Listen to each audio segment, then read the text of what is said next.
رسول اللہ یا رسول اللہ یا رسول اللہ یا السلام علیکم ورحمۃ اللہ وبرکاتہ۔ محترم ناظرین کرام، ماہ محرم الحرام کے ان مقدس لمحات میں ایک اہم موضوع کے ساتھ حاضر خدمت ہوں، اور آج جس موضوع پر آپ کی خدمت میں حاضر ہونے کی سعادت حاصل کی گئی ہے، فضائل اہل بیت اطہار اور ان کے گھریلو احوال۔ سب سے پہلے اہل بیت اطہار کے فضائل عرض کرنے سے پہلے اہل بیت اطہار سے متعلق کچھ تفصیل میں آپ کی خدمت میں رکھنا چاہتا ہوں، اور نور المصابی جلد 22 کے مقدمے میں عمدۃ المحدثین حضرت العلامہ مولانا محمد خواجہ شریف صاحب قبلہ سابق شیخ الحدیث جامع نظامیہ رحمۃ اللہ تعالی علیہ نے اہل بیت اطہار کی تعریف اور اس کی تفصیل پر جو حضرت نے جو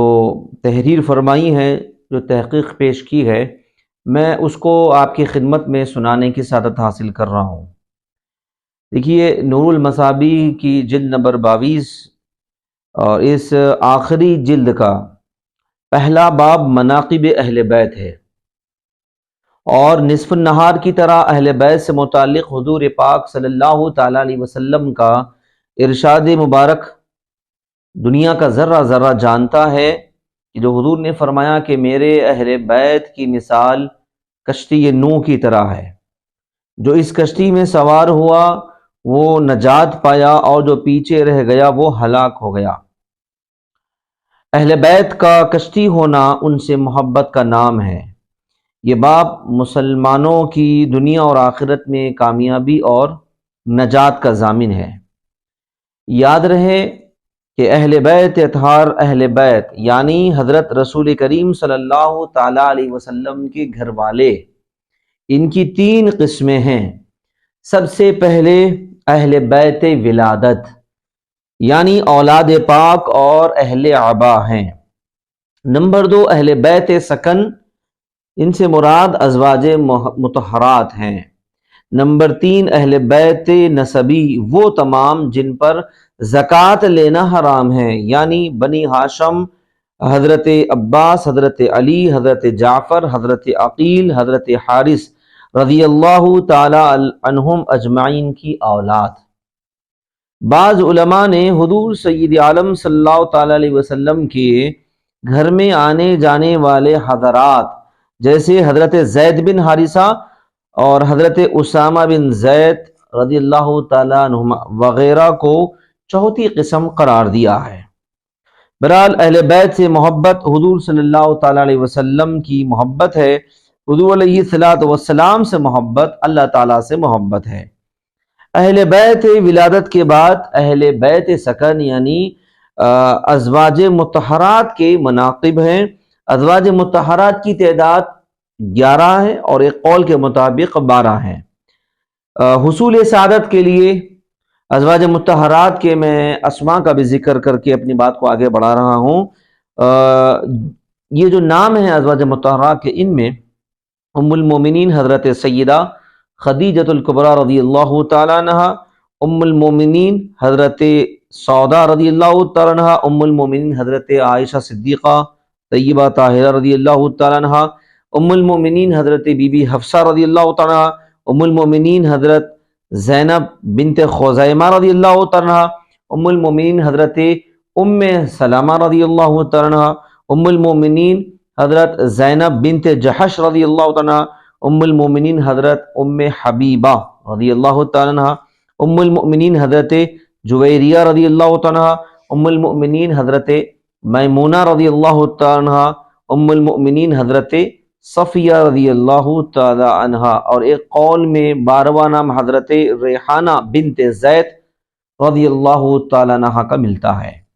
محترم ناظرین کرام، حضور پاک سید عالم صلی اللہ تعالی علیہ وسلم کے جہاں تک اولاد پاک کی بات ہے، شہزادوں کی بات ہے، ان میں دیکھیں حضور علیہ الصلوۃ والسلام کے 3 شہزادے، سب سے پہلے حضرت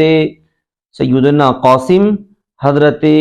سیدنا عبداللہ اور حضرت سیدنا ابراہیم رضی اللہ تعالی عنہم اجمعین ہیں۔ اور جہاں تک حضور صلی اللہ علیہ وسلم کی شہزادیوں کی بات ہے، 4 صاحبزادیاں، 4 شہزادیاں ہیں، جن میں حضرت زینب رضی اللہ تعالی عنہ، حضرت رقیہ رضی اللہ تعالی عنہ، حضرت ام کلثوم رضی اللہ تعالی عنہ، اور خاتون جنت سیدہ کائنات سیدہ بی بی فاطمہ الزہرا رضی اللہ تعالی عنہ کا نام ملتا ہے۔ حضور پاک علیہ الصلوۃ والسلام کے ازواج مطہرات کا جو ذکر اس سے پیشتر آپ نے سنا ہے، یہ 11 ازواج مطہرات گویا کہ اپنے آپ میں یہ جو شخصیات تھیں، جو ہستیاں تھے، یہ گویا کہ یہ 11 ازواج مطہرات مراکز تبلیغ اسلام تھے۔ حضور پاک علیہ الصلوۃ والسلام عالمین کے لیے ہادی ہیں، رحمت ہے۔ 11 ازواج مطہرات سے پورے عالم عرب میں مخالفتیں کمزور پڑ گئی اور ہر طرف اسلام کے لیے راہ ہموار ہو گئی۔ حاضرین محترم، ازواج مطہرات کی آپ نے قسموں کو اور تفصیلات کو سنا۔ آئیے ہم ازواج مطہرات کے فضائل سے متعلق 1-2-3 روایتیں میں آپ کی خدمت میں رکھوں گا، اور اس کے بعد جو اگلا حصہ ہے ہمارے موضوع کا، گھریلو احوال، انشاءاللہ ہم اس کو بھی جو ہے سننے کی اور پیش کرنے کی سعادت حاصل کریں گے۔ دیکھیے، اہل بیت اطہار کے جو مناقب ہیں، جو فضائل ہیں، اس سے متعلق محدث دکن حضرت سیدنا عبداللہ شاہ صاحب قبلہ نقشبندی مجددی قادری رحمۃ اللہ تعالی علیہ نے زجاجۃ المصابیح کے جلد نمبر 5 میں، اور اس کا اردو ترجمہ نور المصابیح کے جلد نمبر 22 میں ہم کو تمام تر اہل بیت کے مناقب اور ان کے فضائل سے متعلق جو تفصیلات ملتی ہیں، ان میں سے کچھ یہ ہیں۔ سب سے پہلی روایت حضرت ابن عباس رضی اللہ تعالیٰ عنہما سے روایت ہے، انہوں نے کہا کہ رسول اکرم صلی اللہ علیہ وسلم نے فرمایا، اللہ سے محبت کرو اس کے تم کو نعمتیں دینے کی وجہ سے، اور اللہ کی محبت کے لیے مجھ سے محبت کرا کرو، اور میری محبت کے لیے میرے اہل بیت سے محبت کرا کرو۔ سبحان اللہ۔ تو محترم ناظرین کرام، اہل بیت اطہار کی محبت کی ترغیب، اس کا حکم خود سرکار مدینہ صلی اللہ علیہ وسلم کے اس فرمان سے ہم کو ملتا ہے۔ دوسری روایت ہے حضرت ابو ذر رضی اللہ تعالیٰ عنہ سے روایت ہے، انہوں نے جبکہ وہ کعبۃ اللہ کے دروازے کو تھامے ہوئے تھے، کہا کہ میں نبی اکرم علیہ الصلوۃ والسلام کو فرماتے ہوئے سنا ہوں۔ دیکھیے کیا شان ہے اہل بیت اطہار کی۔ یہ راوی ہیں حضرت ابو ذر صحابی رسول ہیں، اور خانہ کعبہ کے دروازے کو وہ تھام کر اس مقام پر جو ہے اہل بیت کے فضائل کو بیان فرما رہے ہیں، اور یہ کہتے ہیں کہ میں نے رسول کریم علیہ الصلوۃ والسلام کو فرماتے ہوئے سنا ہوں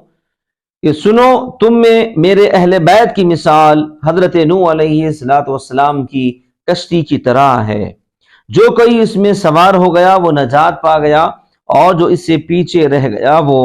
ہلاک ہو گیا۔ اللہ اکبر۔ حاضرین محترم، اہل بیت اطہار کی محبت نجات کی ضمانت ہے، اور اہل بیت اطہار کی محبت سے محرومی یہ ہلاکت کا ذریعہ ہے۔ اب اس حدیث مبارکہ کی شرح میں محدثین کرام فرماتے ہیں کہ یعنی جو کوئی اس میں سوار ہو گیا وہ نجات پا گیا، اور جو اس سے پیچھے رہ گیا وہ ہلاک ہو گیا۔ اسی طرح جو بھی شخص ان کی محبت کو، ان کی پیروی کو لازم کرے گا تو وہ دونوں جہاں میں نجات پائے گا، ورنہ وہ دونوں جہانوں میں ہلاک ہو جائے گا۔ اگرچہ کہ وہ مال اور عزت یا ان میں سے کسی کو بھی کام میں لائے، مال کا استعمال کرے، اپنے منصب کا استعمال کرے، اس دنیا کو اور دنیا میں جو کچھ کفر اور گمراہیاں، بدعات، جہالتیں، غلط خواہشات ہے، ان کو ایسے نہایت گہرے سمندر سے تشبیہ دی گئی ہے جس پر موج چھائی جا رہی ہے، اور اس کے اوپر بادل ہیں، اور تاریکیوں پر تاریکیاں چھا رہی ہیں، اور ساری زمین کے اطراف و اکناف کا احاطہ کر لیا ہے، اور اس سے چھٹکارا اور نجات کے لیے اس کشتی کے سوا کوئی اور سامان نہیں ہے، اور وہ کشتی رسول کریم صلی اللہ تعالی وسلم کے گھر والوں سے محبت ہے، حضور کے آل سے محبت ہے، حضور کے اہل بیت سے محبت ہے۔ اور اس کے ساتھ ساتھ دیکھیے محدثین کرام نے فرمایا کہ جس کو محدث دکن نے یہاں پر کیا ایمان افروز حاشیہ یہاں پر تحریر فرمایا ہے، اس فرمان اور اس ارشاد کا اس کے ساتھ حضور صلی اللہ تعالیٰ علیہ وسلم کے اس ارشاد کا انضمام کس قدر بہتر ہے کہ مثل اصحابی مثل النجوم، کہ میرے صحابہ کی مثال ستاروں کی طرح ہے، کہ اصحابی کا نجوم بأیہم اقتدیتم اہتدیتم دوسرے مقام پر بھی فرمایا گیا، لیکن یہاں دیکھیے جو حضور نے فرمایا کہ میرے صحابہ کی مثال ستاروں کی طرح ہے، جو شخص ان میں سے جس کسی کی بھی اقتدا کرے گا وہ ہدایت پائے گا۔ اس ارشاد کے انضمام کے بعد محدث دکن نے تفسیر رازی کے مفسر حضرت امام فخر الدین رازی رحمۃ اللہ تعالی کا حوالہ یوں پیش فرمایا ہے کہ امام رازی نے اپنی تفسیر میں کیا خوب کہا ہے کہ الحمدللہ ہم گروہ اہل سنت اہل بیت کی محبت کی کشتی میں سوار ہیں اور نبی کریم صلی اللہ تعالی وسلم کے صحابہ کی ہدایت کے ستارے سے راستہ پائے ہیں، پس ہم امید رکھتے ہیں قیامت کی ہولناکیوں اور جہنم کے گڑھوں سے نجات پائیں گے اور ہم کو جنت کے درجات اور ہمیشہ کی نعمتوں کو واجب کرنے والی ہدایت یقیناً مل پائے گی۔ سبحان اللہ۔ حاضرین محترم، اس کی وضاحت اب اگلا حصہ اور آخر حصہ ہے، اس کو میں پیش کر کے اپنے اگلے حصے کی جانب بڑھوں گا۔ اس کی وضاحت اس طرح ہے، جو شخص اس کشتی میں داخل نہیں ہوا جیسے خوارج ہیں تو وہ اول وقتی ہلاک ہونے والوں کے ساتھ ہلاک ہو جائے گا، اور جو شخص اس کشتی میں داخل تو ہوا مگر صحابہ جو ستاروں کی مثال دی گئی ان ستاروں سے ہدایت کا راستہ نہیں پایا جیسے روافظ، تو وہ راستہ بھٹک گیا اور ایسے اندھیروں میں جا گرا جس سے پھر وہ نکل نہیں سکے گا۔ سبحان اللہ۔ حاضرین محترم، اہل بیت اطہار کے مختصر سے فضائل یہ میں نے آپ کے سامنے بیان کیے ہیں۔ دیکھیے کتب احادیث میں بھی اور قرآن مجید میں بھی اہل بیت اطہار کے فضائل بڑے تفصیل سے ملتے ہیں۔ اب دیکھیے جو اگلا میرا حصہ ہے میں اس کی طرف میں جانا چاہتا ہوں۔ سب سے پہلی بات، اہل بیت اطہار کے فضائل کی بات چل رہی ہے۔ دیکھیے یہ جو فضائل کا باب ہے، اب میں اس کو دوسرے نوعیت سے دوسری جہت سے میں پیش کرنا چاہتا ہوں، اور میں دوسری جہت جو آپ کی خدمت میں رکھ رہا ہوں یہ پہلو سلطان دکن حضرت خواجہ بندہ نواز گیسو دراز بلند پرواد رحمۃ اللہ تعالی، حضرت سید محمد حسینی بندہ نواز گیسو دراز رحمۃ اللہ تعالی نے جوامع الکلم میں فضائل اہل بیت کے ضمن میں جو کچھ بیان کیا ہے، انشاءاللہ اب میں وہ اگلا مرحلہ آپ کی خدمت میں رکھ رہا ہوں۔ دیکھیے فرماتے ہیں حضرت گیسو دراز کہ اہل بیت میں سے کوئی بھی فرد سیرت رسول صلی اللہ تعالی علیہ وسلم سے نہیں ہٹا۔ یہاں پر بات قابل توجہ ہے، لوگ آج اہل بیت اطہار کے فضائل کی بات کرتے ہیں، کرنا چاہیے، بہت اچھی بات ہے، فضائل اہل بیت بیان کیے جائیں، اس لیے کہ اہل بیت اطہار کی محبت ایمان کا جز ہے، ایمان کا حصہ ہے اہل بیت کی محبت۔ لیکن سنیے اہل بیت اطہار کے فضائل بندہ نواز نے کس طریقے سے بیان کیے۔ حضرت گیسو دراز نے بندہ نواز کے فضائل کا موضوع منعقد کرنے کے بعد اس کے ضمن میں کہا کہ کوئی بھی اہل بیت کا فرد نبی کریم علیہ الصلوۃ والسلام کی سیرت سے نہیں ہٹا، اور جب تک یہ تمام شخصیات زندہ رہے سنت رسول کے پابند رہے۔ تمام کے تمام حضرات نے پامردی سے احکام دین متین کو بلند کیا اور اس بارے میں ذرہ برابر بھی جو ہے لاپرواہی نہیں برتی اور نہ دین کی تعلیمات کو تبدیل کیا۔ ان کے دشمن بھی اسی وجہ سے ان پر ظلم کرتے رہے، لیکن وہ شریعت کی پابندی سے ہرگز پیچھے نہیں ہٹے۔ دشمنوں نے احکام دین کو بالائے طاق رکھ کر ان کو طرح طرح کی اذیتیں دی، مکر و فریب سے کام لیا، زہر دیا، یہاں تک کہ اہل بیت اطہار کے شخصیات کو قتل کیا۔ غرض کے ایذا رسانی میں، تکلیف پہنچانی میں دشمنوں نے کسی قسم کی کمی، کوئی کسر باقی نہیں رکھی، لیکن ان حضرات نے دین کی حفاظت کے لیے اپنی جانوں کے نذرانے پیش کیے، اپنی جانیں ناموس شریعت پر قربان کر دی اور سیرت رسول صلی اللہ تعالی علیہ وسلم کو ہر حال پر قائم رکھا۔ مجھے بتائیے گا کہ لوگ زبان سے دعوے کرتے ہیں اہل بیت کی محبت کے، کیا ان کے عمل سے دین کا پرچم سل بلند ہو رہا ہے؟ دعوے کرتے ہیں، نسبتوں کی دعوے کی جاتی ہیں، یہاں پر جانیں قربان ہو رہی ہے اور یہاں پر خواہش قربان کرنے کے لیے تیار نہیں ہے۔ دور حاضر میں ہم دیکھتے ہیں کہ لوگ اپنے نسبتوں کو، فقریہ انداز میں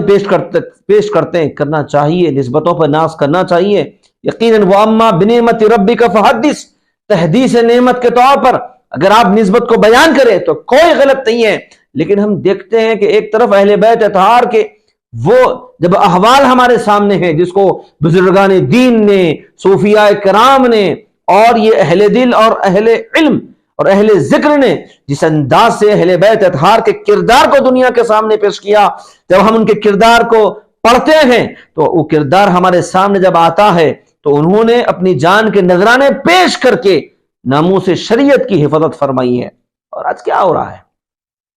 حضرات محترم، حتیٰ کہ آپ دیکھیے گا کہ دشمنوں کے ہاتھوں یہ ہر قسم کے نقصان کو یہ برداشت کیے۔ تاریخ شاہد ہے کہ اہل بیت میں سے کوئی خرد ہو یا کلا ہو، بڑا ہو کہ چھوٹا ہو، جنگ بھی اگر ہو جائے، میدان جنگ میں بھی ہو،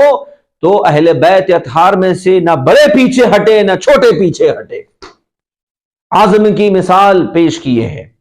سچ یہ ہے کہ جگر گوشگان رسول اور نور چشمان مصطفیٰ کس طرح دین متین سے پیچھے ہٹ سکتے تھے، دین کے حفاظت کے لیے قربانی دینے سے کب پیچھے ہٹ سکتے تھے؟ اللہ اللہ۔ حضرات محترم، ایک مثال دے رہا ہوں، احوال کی بات ہو رہی ہے، اہل بیت کے احوال، گھریلو زندگی دیکھیے، ان کے حوال چاہے گھر میں تھے، چاہے سفر میں تھے، جہاں پر بھی تھے، ان کے حوال سے ہم کو کیا پیغام ملتا ہے؟ کوفہ جاتے وقت حضرت امام علی مقام امام حسین شہید کربلا جو سید الشہداء کربلا ہیں، کہ امام حسین رضی اللہ عنہ کے پاس آ کر حر نے کہا کہ یزید نے مجھے 2000 فوج دے کر آپ کے خلاف بھیجا ہے۔ اس وقت امام موصوف کے ساتھ صرف 400 آدمی تھے، 400 آدمی۔ یہاں پر جو امام حسین رضی اللہ تعالیٰ عنہ کے طرفداروں میں سے کسی نے آ کر کہا کہ اب یزید کی دشمنی ظاہر ہو چکی ہے، اے امام، اس لیے بہتر ہے کہ رات کے وقت اب ہم حر پر حملہ کر کے اور گھوڑے اور اسلحہ ہم پکڑ لیں تاکہ ہماری قوت بڑھ جائے۔ لیکن امام علی مقام نے فرمایا کہ میرے جد انجد رسول اکرم صلی اللہ تعالی علیہ وسلم نے مجھے یہ حکم نہیں دیا، اور نہ میرے والد محترم علی مرتضی شیر خدا کرم اللہ وجہہ الکریم نے کبھی ایسا کام کیا ہے۔ جب تک کوئی مسلمان ہم پر تلوار نہیں اٹھاتا، ہم ہرگز اس پر دست درازی ہم نہیں کریں گے، اس پر ہم ہتھیار نہیں اٹھائیں گے۔ تو اس نے کہا کہ اے امام، یہ لوگ ہر روز زیادہ سے زیادہ بڑھ رہے ہیں، ان کی تعداد بڑھ رہی ہے، اور چند روز کے بعد ان کی تعداد اس قدر زیادہ ہو جائے گی کہ ہم ان کا مقابلہ بھی نہیں کر سکیں گے۔ لیکن امام محترم نے فرمایا کہ رضینا بقضاء اللہ، ہم اللہ کی رضا پر راضی ہیں، اللہ کے قضاء پر راضی ہیں، جو کچھ مقدر میں ہو کر رہے گا، لیکن مجھ سے وہ کام ہرگز نہیں ہو سکتا جو میرے والد نے کیا ہو اور نہ میرے جد محمد رسول اللہ نے کیا۔ نوبت یہاں تک پہنچی کہ جنگ کے دن ایک جہاں پر سارے لوگ حملہ آور ہوئے، امام موصوف کی حامی بھی جو لوگ تھے ان میں سے اکثر لوگ جو ہے میدان چھوڑ کر وہاں سے بھاگ گئے، لیکن جو 72 تھے یا ان میں سے کوئی تعداد زیادہ تھی جو ایمان میں استقامت کے ساتھ ڈٹے تھے، وہ وہاں پر رہ گئے، اور جن میں سے 18 جو شخصیات تھے اہل بیت سے تعلق رکھتے تھے۔ اب یہاں پر آپ دیکھیے گا کہ امام محترم نے جنگ کی ابتدا نہیں کی، جب دشمن نے لڑائی کی ابتدا کی تو پھر اس کے بعد دفاع میں، اور امام محترم نے جواباً جو ہے ہتھیار اٹھائی اور تلوار اٹھائی۔ اہل بیت اطہار کے 12 امام، اہل بیت اطہار کے وہ مقدس شخصیات، حضرت علی مرتضیٰ ہے، امام حسن مجتبیٰ ہے، امام حسین رضی اللہ تعالیٰ عنہ کی طرح بعد کے ائمہ اہل بیت بھی یہی اوصاف سے متصف تھے، یہی ان کے اوصاف سے وہ مزین تھے۔ اس کی وجہ وہی نور نبوت ہے جو ان حضرات کے رگ و ریشے میں موجود تھا۔ سبحان اللہ۔ اسی لیے آپ دیکھیے ان کے باطن نور اور ان کے ظاہر بھی نور علی نور ہو چکے تھے۔ آپ دیکھیے سبحان اللہ کہ یہ حضرت سیدنا امام علی زین العابدین کیسے آقا تھے اور کن اوصاف کے مالک تھے۔ سبحان اللہ، وہ پاک اور مقدس ہستی تھے۔ اس سے زیادہ کیا کہا جا سکتا ہے کہ آپ شہید کربلا سید الشہداء امام علی مقام امام حسین رضی اللہ تعالیٰ عنہ کے فرزند ارجمند ہے۔ دوسری جانب حضرت امام جعفر صادق رضی اللہ تعالیٰ عنہ کس قدر اسرار الہی بیان فرمائے ہیں۔ حضرت بندہ نواز فرماتے ہیں امام جعفر صادق نے کس قدر اسرار الہی بیان فرمائے ہیں، اور قرآن مجید کے کیسے کیسے اسرار و رموز کو ظاہر کیا ہے، گویا کہ آپ کا سینہ علم الہی کے سمندروں میں سے ایک سمندر تھا۔ سبحان اللہ۔ گویا کہ آپ کے علم کو دیکھ کر بندہ نواز فرماتے ہیں کہ امام جعفر صادق کے اگر علم کو دیکھو پڑھو تو ایسا محسوس ہوگا کہ یہ ثانی علی ہے، علی ثانی تھے۔ سبحان اللہ۔ غرض کہ ان میں سے ہر امام کے ایسے کمالات و محاسن ہے کہ نہ کوئی زبان ادا کر سکتی ہے، نہ کوئی دل اس کا احاطہ کر سکتا ہے۔ اللہ اکبر، سبحان اللہ۔ تو محترم حاضرین کرام، اہل بیت اطہار کے احوال، اہل بیت اطہار کے فضائل، اہل بیت اطہار کے جو قربانیاں ہیں، ہم ان کی قربانیوں کو ہم نظر انداز نہیں کر سکتے۔ یہ ان کے احوال ہے جو ہم کو یہاں پر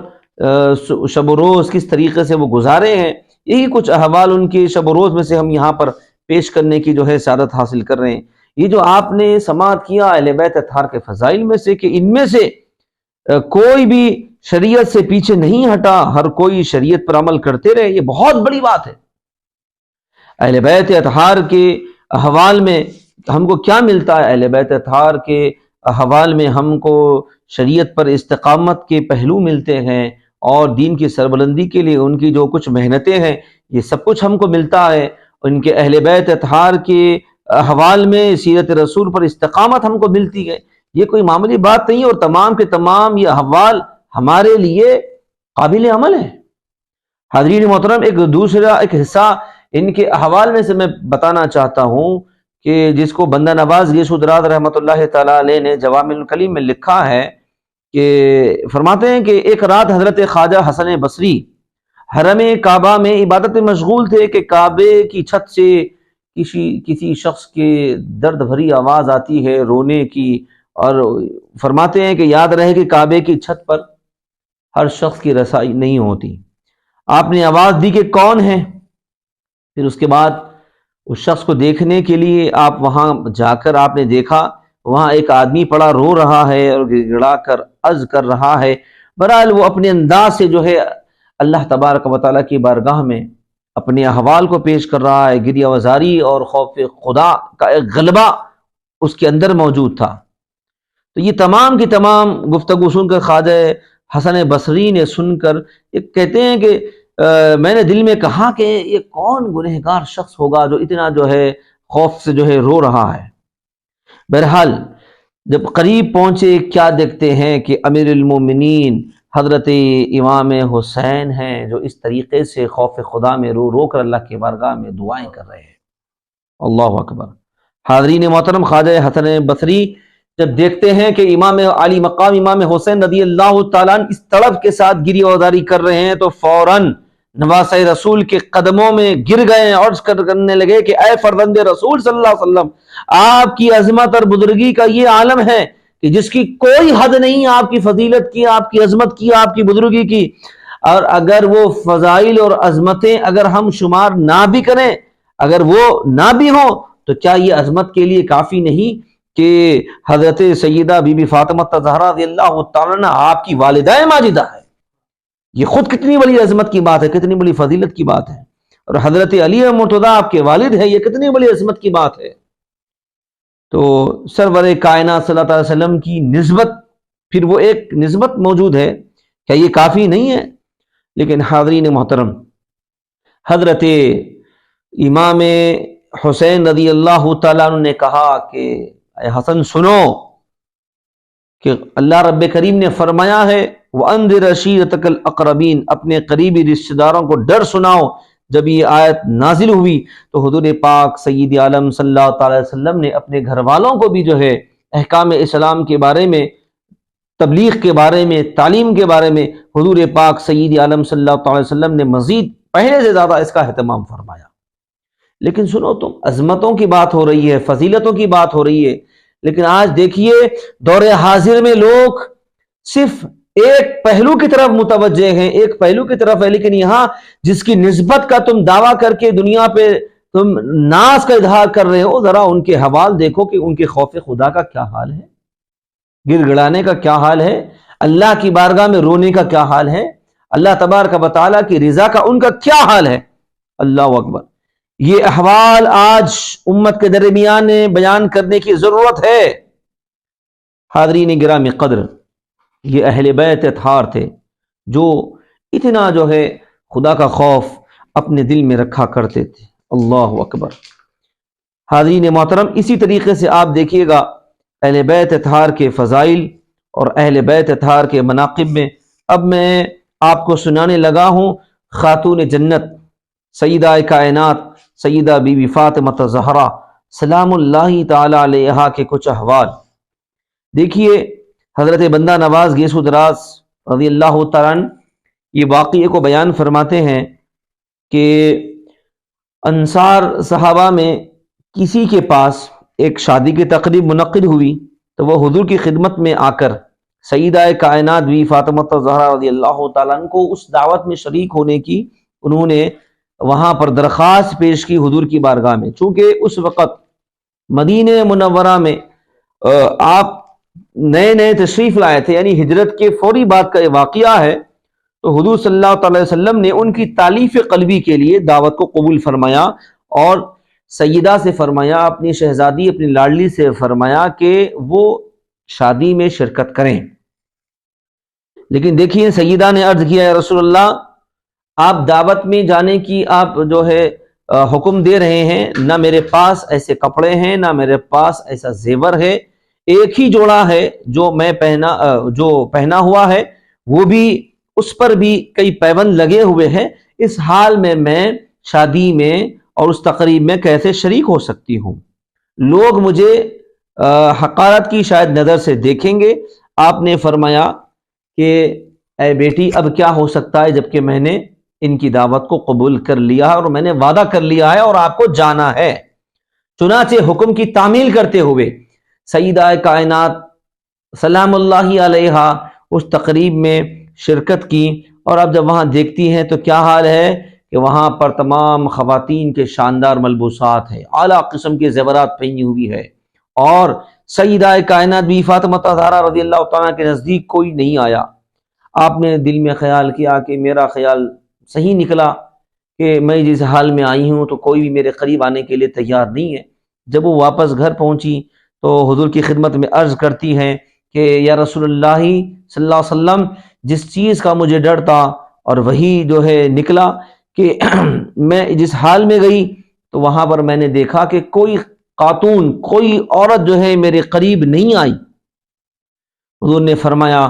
کہ اگر آپ کو اس سے تکلیف پہنچی ہے تو میں وہاں کے لوگوں کو بلا کر اس کی کیفیت معلوم کرتا ہوں، احوال دریافت کرتا ہوں۔ چنانچہ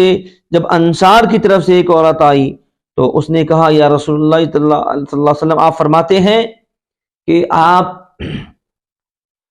غریب ہیں اور آپ کے گھر میں کچھ نہیں ہے، یہ حوالہ بیان فرماتے ہیں یا رسول اللہ صلی اللہ علیہ وسلم جب ہم دیکھتے ہیں کہ آپ کے شہزادی ہماری دعوت میں شرکت کے لیے ہمارے پاس آئی تو ہم نے ان کے جسم پر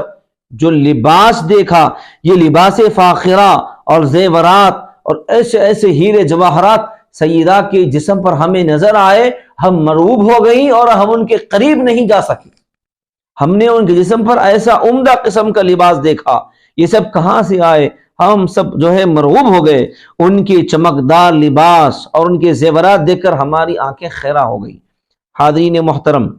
حضور پاک صلی اللہ تعالی علیہ وسلم نے کیا فرمایا؟ حضور نبی رحمت صلی اللہ تعالی علیہ وسلم نے فرمایا کہ اے بیٹی تم سمجھتی تھی کہ تمہارا لباس انتہائی سادہ ہے، لیکن دیکھو وہ تمہارے لیے انتہائی سادہ تھا، لیکن اللہ رب کریم نے اس انتہائی سادہ لباس کو دنیا کی نظروں میں اعلیٰ ترین قسم کا لباس بنا کر دکھا دیا۔